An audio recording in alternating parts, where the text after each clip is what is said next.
درود بر بانو زلیخا. درود بر پیشکار جوان و زیبای ما.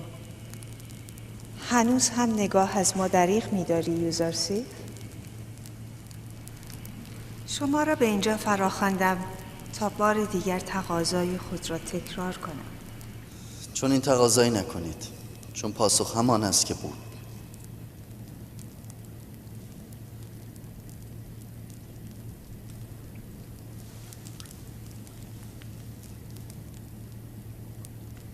هنوز از من رنجیده خاطر هستی؟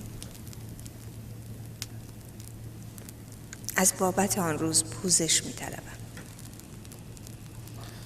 من حاضر به گناه نیستم و شما به خواسته خود نمی‌رسید. می‌دانی که زلیخا با پاسخ نه بیگانه است.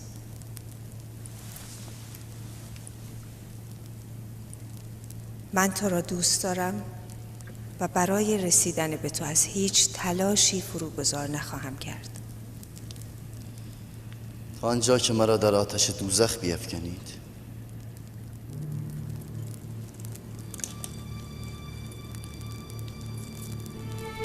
آتش دوزخ؟ نه. اما در بند چرا؟ مجبورم نکنید. دست بردارید بانو. بیش از این خود و مرا شهره شهر نکنید. جناب پوتیفار که به ما بدی نکرده، حیثیت او را بیش از این به بازی نگیرید. شما را برای نصیحت اینجا نخواندم. ظاهراً قصد اطاعت ندارید.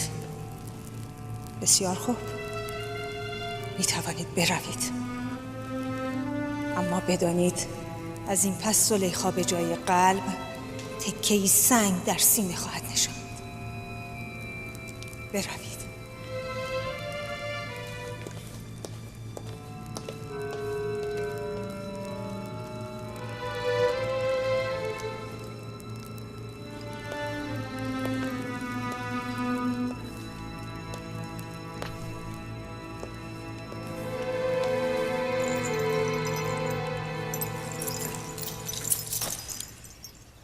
این قصد برایم بدتر از زندان شده.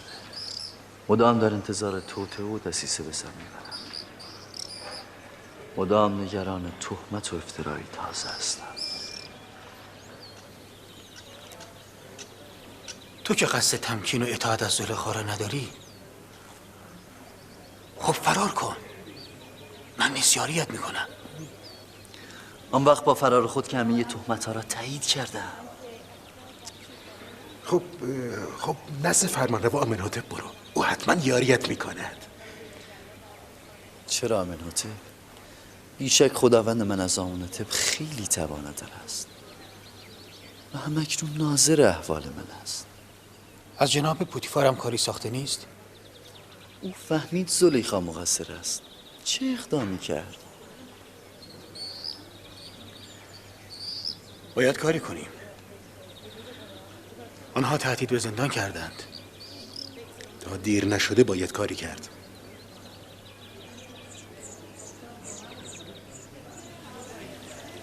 من زندان را دوست‌تر می‌دارم از گناهی که این زنان مرا به آن می‌خوانند. من به خداوند قادر و توانا پناه برده و صبر پیشه خواهم کرد و منتظر حوادث آینده خواهم بود تا خداوند چه پیش آورد. پایی نمانده که پیش نگذاشته باشم، رازی نمانده که از دل برون نینداخته، نیازی نمانده که ابراز نکرده باشم، پرده ای نمانده که ندریده، نازی نمانده که نکشیده باشم. تو بگو چه کنم؟ زنان اشراف مصری، همانان که دشمنان دیرینم هستند، چاره کار را در بند و زندان می‌دانند.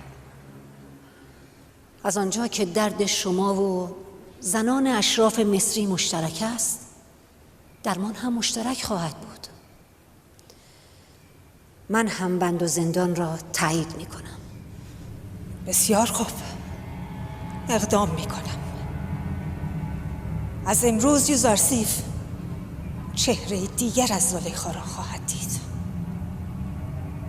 رخساره روشن عشق در زلیخا به چهره سیاه نفرت بدل خواهد شد.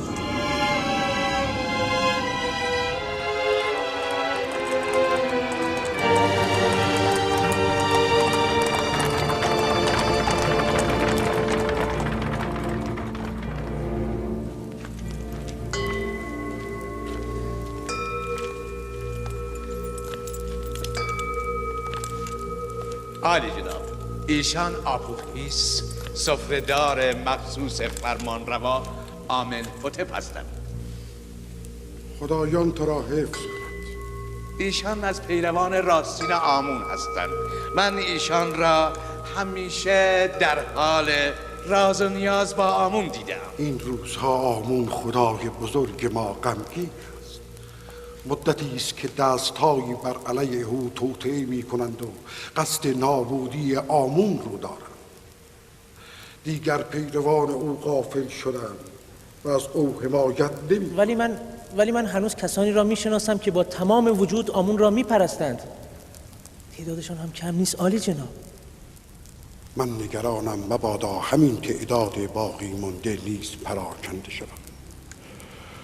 متاسفانه همه خبرها را نمی شود به مردم گفت، چرا که مایوس کننده است. البته جناب کیمونی مطالبی در مورد آمنحتپ و پوتیفار فرمودند که باور کردنش کمی سخت است. ابتدا ما هم باورمان نمیشد، ولی اکنون باخبر شدیم که آمنحتپ سوم به پوتیفار دستور تجهیز نیرو داده‌اند تا به معبد بتازد و آمون و پیروانش را نابود کند. عالی جناب، از شما چه پنهان؟ من هم احساس کردم که فرمانروا آمنحتپ با آمون و کاهنان معبد میانه خوبی ندارد، اما نمیتوانم باور کنم که دشمن آمون باشد. آخر میدانید او مقام نیمه خدایی دارد. او خود فرزند خداست. همین دردناک است و گناه او را سنگین تر می کند. او که باید خادم خدایان باشد، خائن به خدایان از کار در آمده است. اگر موفق شود به وسیله پوتیفار کافر و بی ایمان به معبد بتازد، هم آمون را از بین خواهد برد، هم پیروانش را. خب پس باید کاری کرد. چرا جناب آنخماها دستور تجهیز نیرو و مبارزه با آمنحتپ را نمیدهند؟ در آن صورت آیا هزاران نفر از مردم بیگناه و کاهنان معبد کشته نخواهند شد؟ نه، من نمیتوانم مرتکب چنین جنایتی شوم. در نهایت چه؟ نمی شود که دست روی دست گذاشت.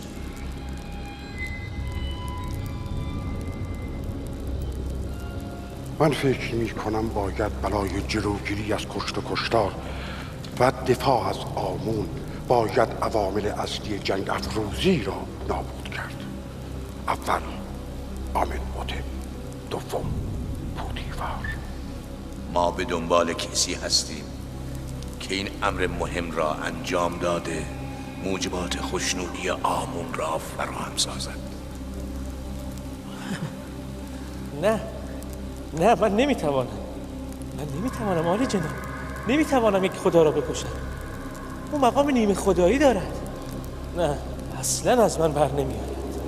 نمیتوانم. تو خود میدانی که من کاهن اعظم همه معابد آمون هستم و مقام نیمه خدایی دارم. از تو میپرسم، آیا جرم کسی که از خدایان است و با خدایان دشمنی میکند سنگین تر از افراد معمولی نیست؟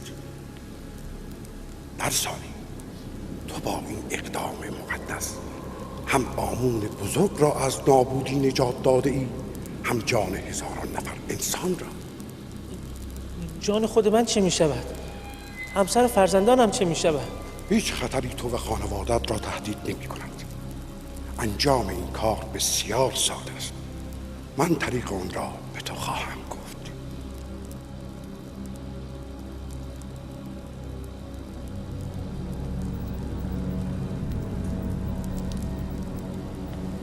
تو چرا میخواهی همچنان سفره‌داری ساده باقی بمانی؟ تو چرا نباید خزانه دار یا رئیس کشاورزی مصر شوی؟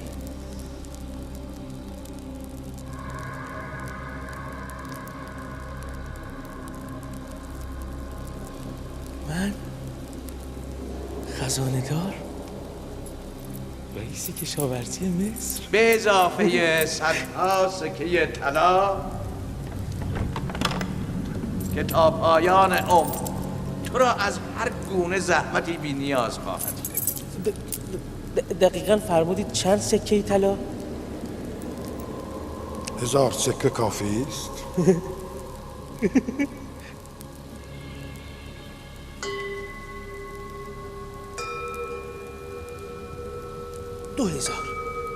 2000 سکه.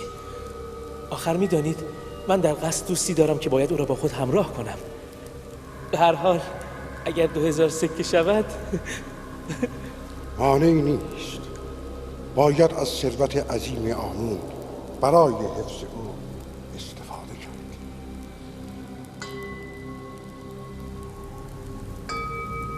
عالی جناب، اگر به هر دلیلی موفق نشدیم یا گرفتار شدیم، آنگاه به سر همسر و فرزندانم چه می آید؟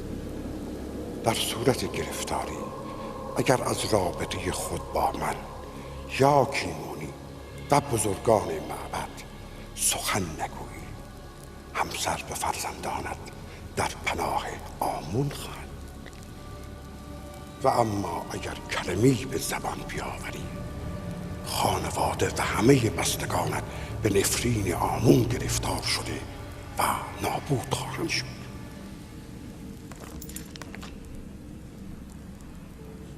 عالی جناب، بانو زلیخا قصد ورود دارم.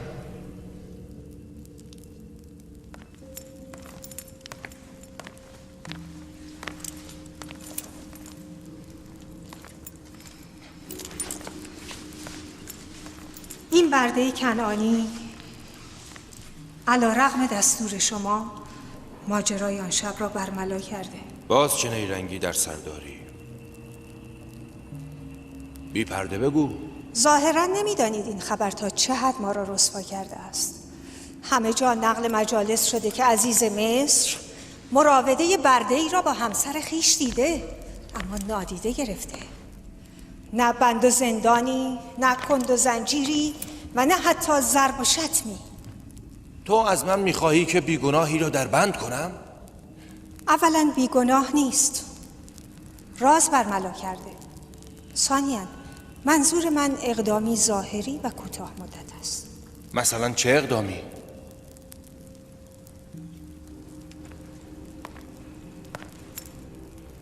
او را زندانی کنید. بیشک در بند کردن یوزارسیف دهانهای یاوه‌گو و نمام را میبندد.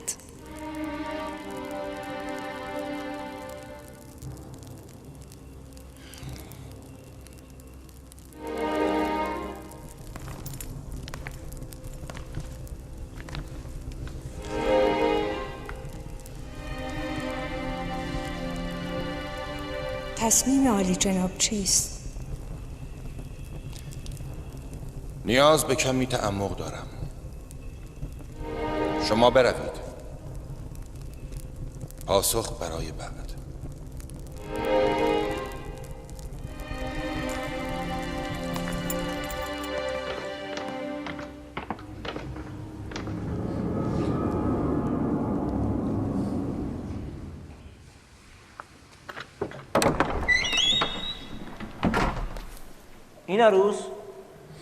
این عروس کجایی؟ اینجا هستم آپوفیس. چه شده؟ به دیدار یک دوست آمدم. اشکالی داره؟ تو معمولاً به ندرت اینجا میایی. اتفاقی افتاده؟ نمیدانم چه بگویم و از کجا آغاز کنم. گاه انسان به دیدار یک دوست قدیمی نیاز دارد. نیاز به درد دل، نیاز به یار و مددکار. از من چه کاری ساخته است؟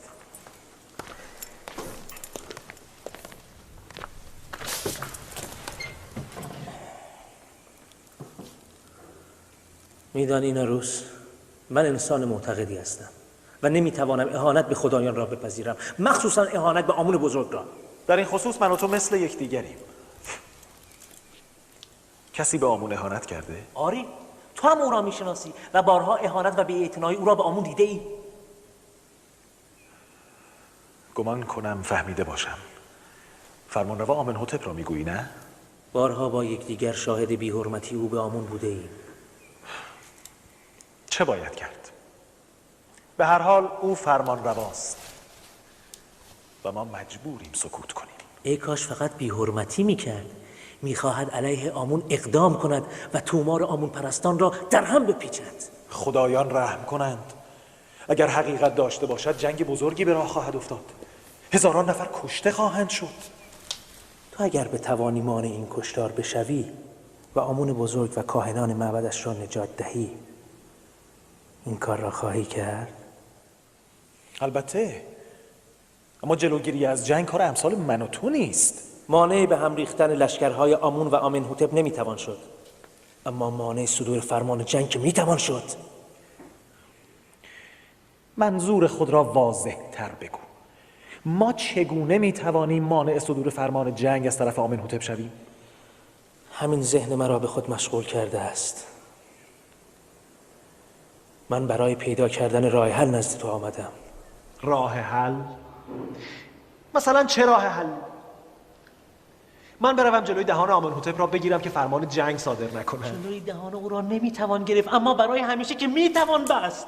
به خدایان سوگند که دیوانه، بس کن.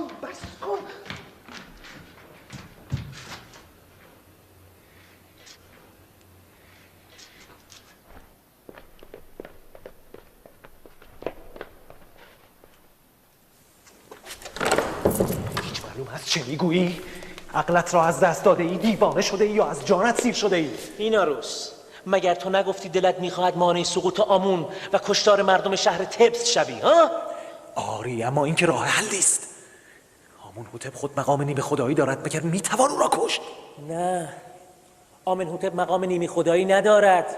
اگر از خدایان بود علیه آمون و معبد مقدس اقدام نمی کرد. چون این اقدام بزرگی نیاز به تفکر دارد. بدون مقدمه نمیتوان اقدام کرد. چگونه میتوان آمنحتپ با آن همه محافظ و سرباز و با آن قدرت عظیم را به این آسانی که تو میگویی از میان برداشت و کشت؟ چرا که نه؟ مایه آن چند قطره زهر است. نه لشکر لازم دارد، نه زور بازو. من نمیتوانم علیه هیچ خدایی اقدام کنم. اگر به گفته تو آمنحتپ از خدایان باشد، پس جرم او سنگین‌تر است.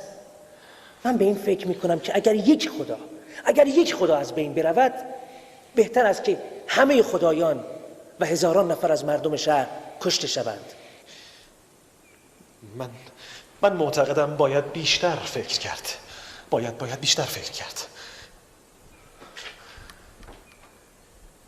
عجله کار عاقلانه ای نیست. وقت کم است. اگر همین فردا آمنحتپ فرمان حمله به معبد را صادر کند چه؟ میدانی چه فاجعه‌ای به بار میآید؟ با این حال باز تا فردا فرصت داریم. بگذار امشب را فکر کنم.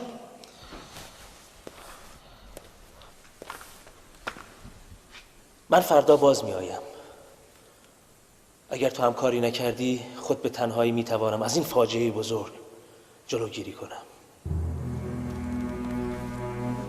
تو فقط سکوت کن. ها؟ سکوت. همین.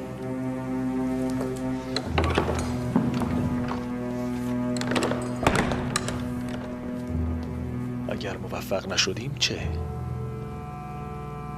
اگر او که فرزند خداست به رازمان پی برد چه؟ اگر موفق شدیم پوتیفار و افسران مصر ما را زنده خواهند گذاشت. بر سر همسر و فرزندانمان چه خواهد آمد؟ اگر آپوپیس تنها اقدام کند، آن وقت مرا شریک جرم معرفی کند، آن وقت چه؟ نمیدانم چه باید کرد. نمیدانم چه باید کرد. این عروس کیست؟ چه میخواهید؟ خدایگان آمنحتپ شراب میخواهند. حتما همینک میآید.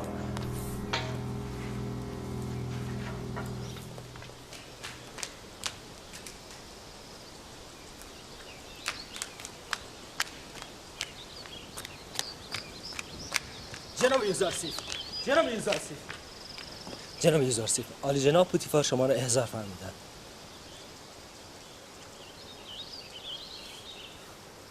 چه شده؟ مگر برای اولین بار است که جناب پوتیفار مرا به حضور می‌خوانند؟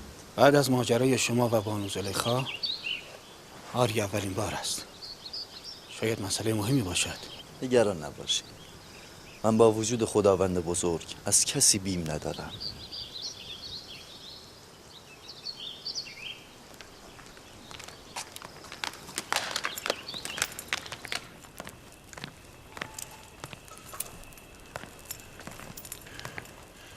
به تو گفتم ماجرای آن روز را فراموش کن و جایی نقل نکن. یوزارسیف ناسپاس نیست. خود را مدیون شما می‌داند و نمی‌تواند نسبت به آبروی شما بی تفاوت باشد. نقل کرده ای یا نه؟ می‌دانید که من این کار را نمی‌کنم. پس چگونه همه مردم شهر آگاه شدند؟ تنها فرد حاضر در آنجا من نبودم. میدانم که بهانه میگیرم. درمانده‌ام که با تو چه کنم؟ هم تو را دوست می‌دارم هم دشمن. من نیز مستحصل شدم. این قصر با همه بزرگی و زیبایی برایم تنگ و تاریک شده. تحمل دسیسه های مدام زنان و نیش کلام ساکنان قصر را ندارم. زلیخا از من خواسته تا تو را زندانی کنم. خب تو چه میگویی؟ ناخواسته در حق من نیکی کرده است.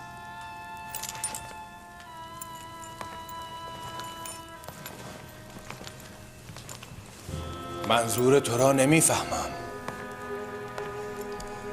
زندانی شدن من هم به نیش و کنایه بدخواهان پایان خواهد داد و هم زمینه فراموشی بانو زلیخا را فراهم خواهد کرد. علاوه بر آن کاهنان نمیتوانند شما را به هم فکری با یک بیگانه متهم کنند. من نیز از این دامهای زنان مصر نجات خواهم یافت. به راستی تو زندان را به آزادی ترجیح میدهی؟ هیچ کس زندان را دوست ندارد، اما چاره چیست؟ فعلا زندان تنها راه حل است. باید به قصر آمنهوتپ بروم. بعداً در مورد تو تصمیم خواهم گرفت. بگو عرابم را حاضر کنم.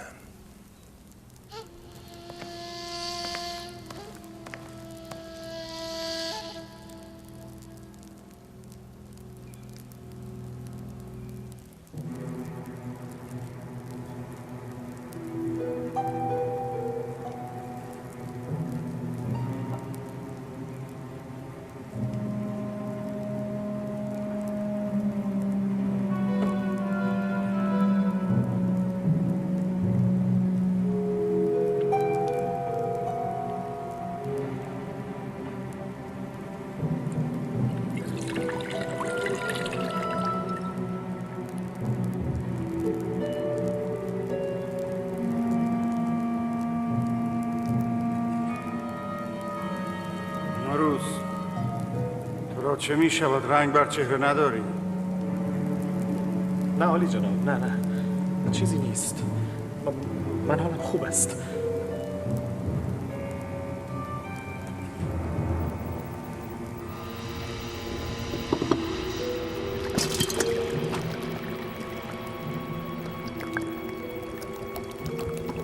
آپوکیس؟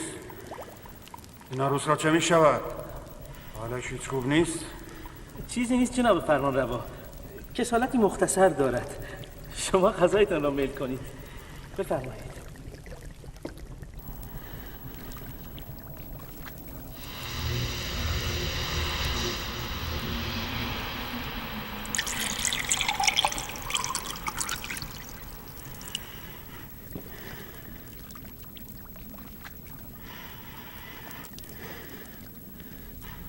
دست نگهدار.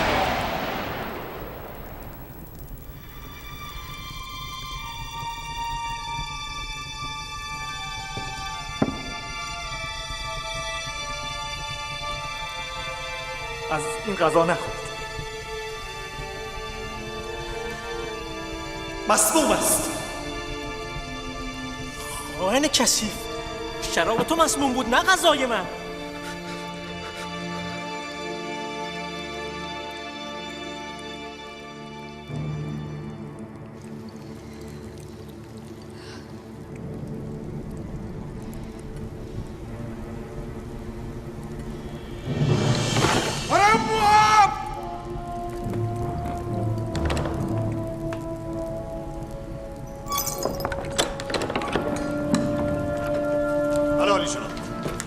نفر خائن را دستگیر کن.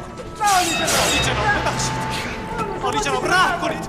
بانوتی شما کمکمان کنید. خواهش میکنید. بانوتی عالی جناب. صبر.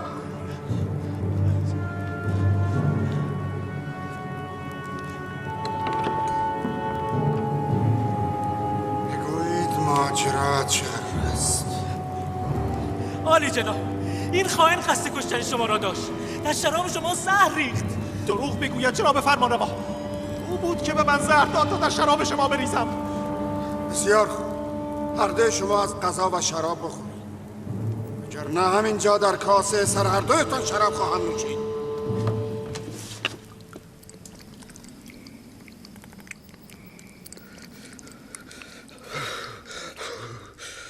من در شراب شما زهر نریختم جناب فرمانروا. مطمئن باشید. نوبت توست. بخور ببین چه طعمی داره. همه را بخور.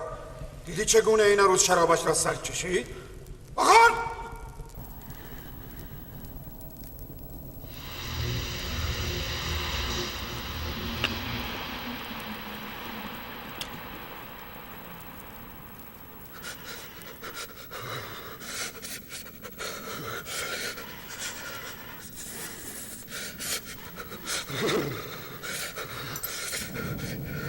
عالی جناب، نه عالی جناب، من اشتباه کردم، خطا کردم، مرا ببخشید. شما را به خدایان مرا ببخشید. برید! عالی جناب، عالی جناب خواهش میکنید. بانو شما سخنی بگویید. ما را ببخشید. ما را ببخشید.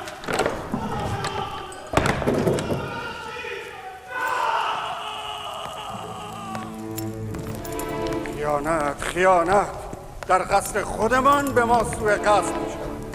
گردن آنها را بزنید، باید به سزای خیانتشان برسند. فرمان خداوندگار من مطاع است.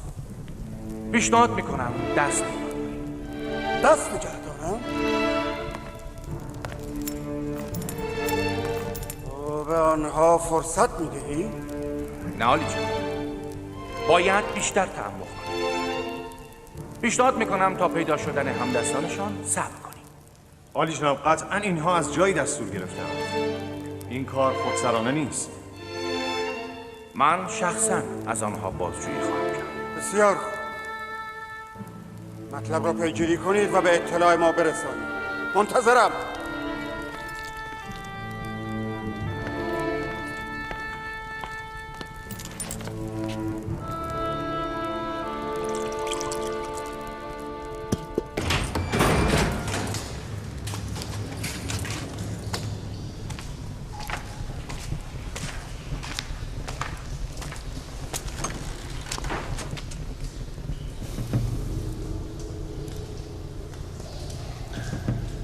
خب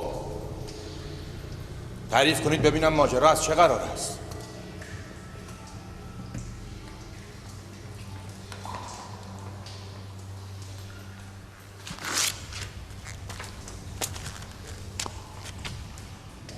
اول تو بگو آبوریز، چه کسی یا کسانی از تو خواستند تا زهر در جام فرمانروا و خانواده‌اش بریزی؟ هیچ کس. من خودم تصمیم به این اقدام گرفتم. چرا؟ خدایگان آمنحتب چه بدی به تو کرده بود؟ برای اینکه شنیدم جناب آمنحتب به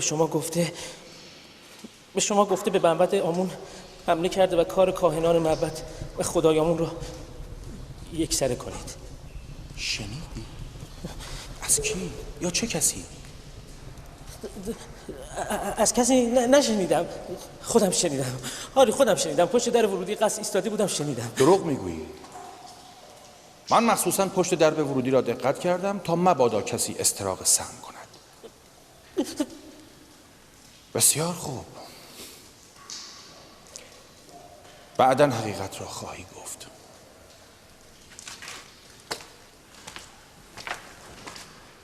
خب تو بگو. من خبر ندارم. روز گذشته آپوپیس به من گفت که آمنهوتپ قصد دارد توسط شما آمون و معبد شهر تبس را نابود کند. او از من خواست در تنگ شراب فرمانروا زهر بریزم، ولی من نریختم. دیدید که زهر را نیز به شما تحویل دادم. آیا کسی دیگری با تو تماس نگرفت؟ یا تو ندیدی کسی با آپوپیس تماس بگیرد؟ نه ندیدم. من جز آپوپیس کسی را ندیدم.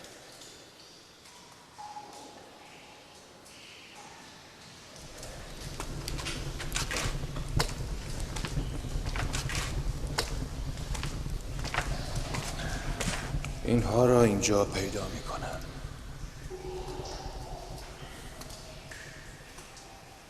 هرچه زودتر مخفیانه و کاملا پوشیده به طوری که شناخته نشوند به زندان زاویرا منتقل کنید.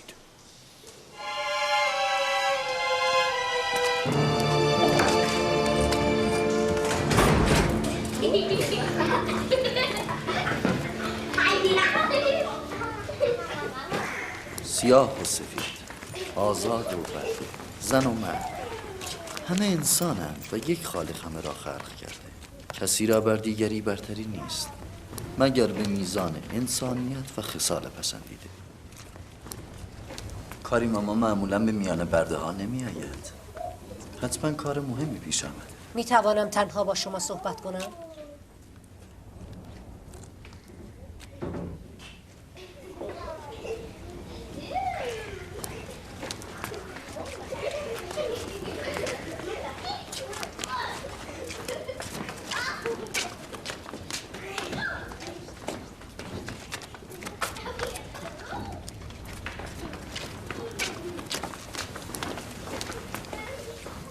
بانو زلیخا نزد پوتیفار رفته تا برای شما تقاضای مجازات زندان کند. تا فرصت باقی چاره‌ای بیندیشید. مثلا چه کنم؟ کافیست فقط گوشه چشمی نشان دهید. همه چیز درست می شود. شیطان از زبان تو سخن می گوید. شیطان شما زنان را بر من گماشته و تخم کینه مرا در دلتان کاشته. پس تا شیطان را اطاعت می کنید ستیز ادامه دارد و مرا هیچگاه مطیع نخواهید یافت.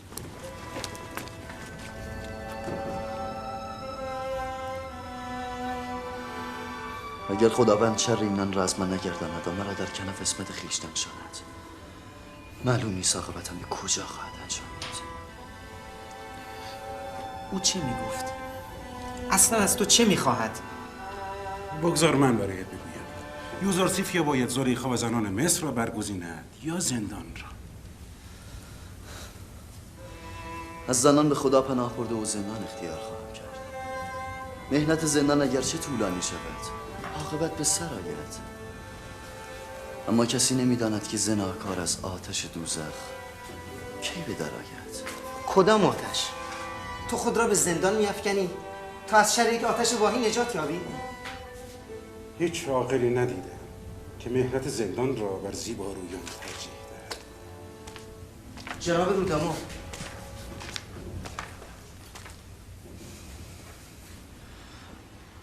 چه شده رودامون؟ گرفته و غمگینی؟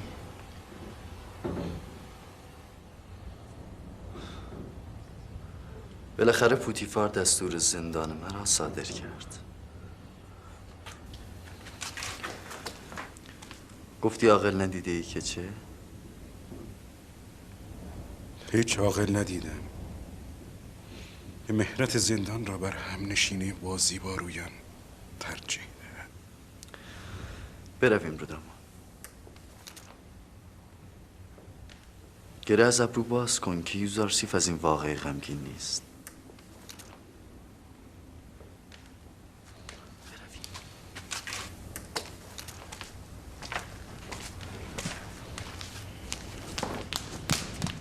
ببینه کی رو میآورند.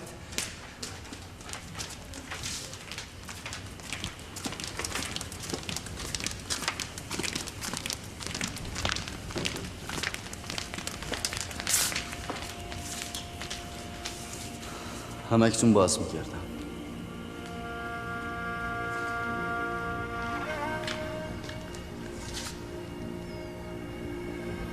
چه اتفاقی افتاده؟ بالاخره بانو زلیخا کار خود را کرد.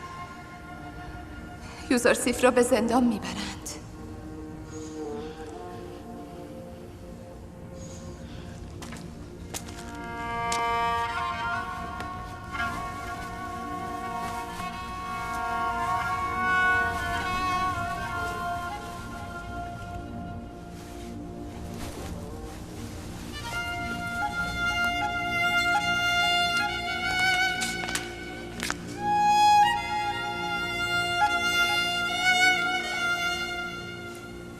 من آماده‌ام.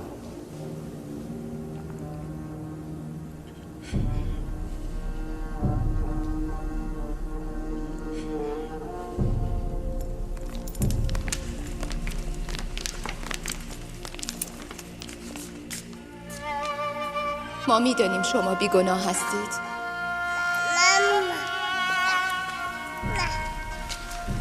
شاهد کوچک، تو با آنکه به درستی قضاوت کردی ولی باز همه را به زندان میبری. من راضی به رضای او هستم. شاید تقدیر این است. مراقب او باش.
نتیجه نافرمانی دستورات ارباب همین است. از قضا چون اطاعت فرمان رب الارباب کردم این گونه مبتلا شدم. او هر که را بیشتر دوست بدارد بیشتر رنج دهد. ما چگونه رنج دوری شما را تحمل کنیم؟ نگران نباش، زندان برای من خلاصی و نجات است. من معبود خیش را شاکرم که از زندان این قصر نجاتم داد.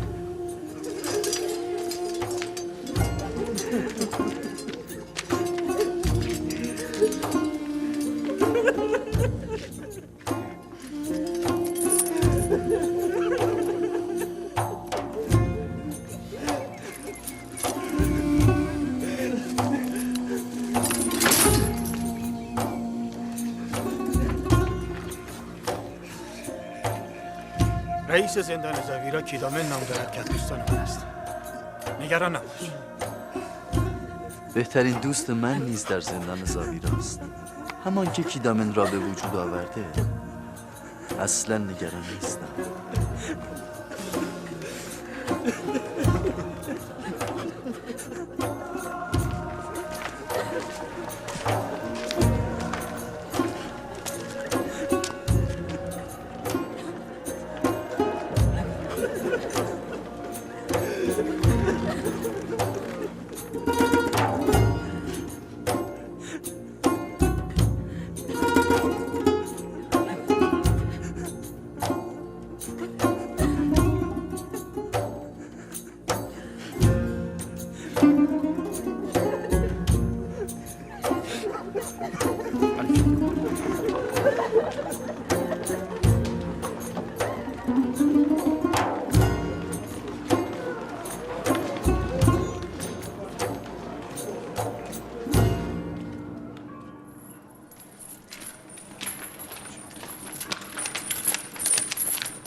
حرکت کن.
درود بر عالی جناب هرم‌هوب. سپاسگزارم.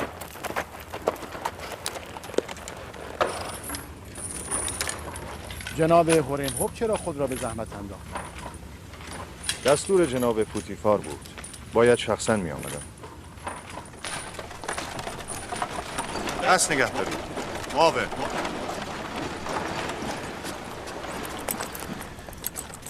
این دو ساقی و خانسالار فرمانروا آمن‌هوتپ هستند. ایناروس و آپوپیس. هیچ کس نباید با اینان تماس بگیرد. نامشان را هم برای کسی نگویید. و اگر کسی سراغ اینان را گرفت بلافاصله به جناب پوتیفار خبر دهید. در ضمن زندانشان هم باید از دیگر زندانیان جدا باشد. اطاعت عالی جناب. می توانم بپرسم جرمشان چیست؟ سوء قصد به جان آمن‌هوتپ و خاندان. ممکن است کسانی در صدد کشتن آنان برآیند. کاملا محافظت کنید. سعی کنید ناشناس بمانند. اطاعت عالی جناب.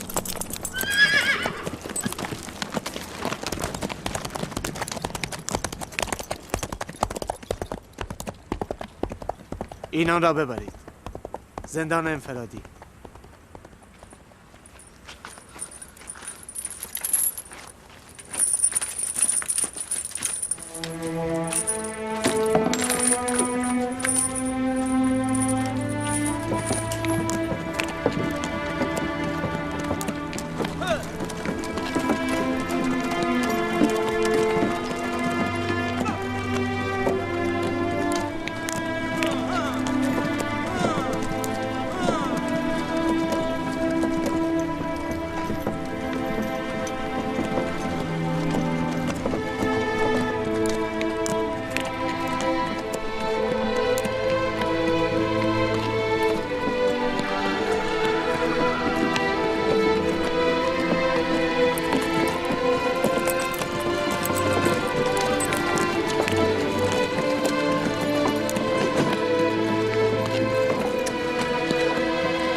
این هم زندانی است؟ بله. جناب پوتیفار او را به زندان فرستاده. جناب رودمان فرمودند شرافت زندانی که برایتان فرستاده از همه انسان‌ها بالاتر است. رودمان رئیس محافظین قصر عالی جناب پوتیفار؟ بله، همینطور است. نام زندانی یوزارسیف و مشاور سابق عالی جناب پوتیفار است. می توانی بروی.